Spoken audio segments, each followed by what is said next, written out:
alipomkaribisha mtumishi wa Mungu Eliya kwake. Ingawa alikuwa na kozi ya unga na mafuta kidogo tu, lakini alitumia alichonacho kufanikisha kazi ya Bwana. Mjane kutoka Sarepta alionyesha ukarimu wake alipomkaribisha mtumishi wa Mungu Eliya kwake. Ingawa alikuwa na kozi ya unga na mafuta kidogo tu, lakini alitumia alichonacho kufanikisha kazi ya Bwana.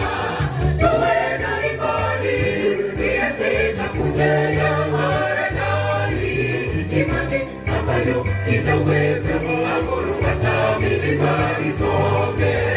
Mungu ajua yote maisha ya kesho, tumwachie atafanikisha yote tunayoona kuwa ni magumu. Tuwe na imani kiasi cha kujaa haradali, imani ambayo inaweza amuru hata milima isonge.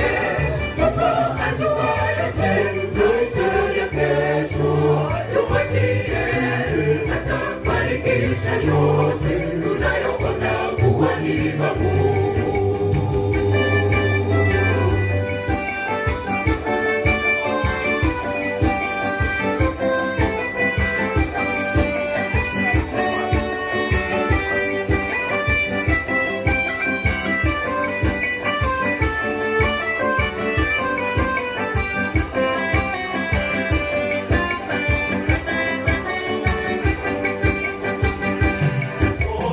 Imani mwanamke huyu alipokea amri yake Bwana, akafanya jinsi alivyoagizwa bila kunung'unika.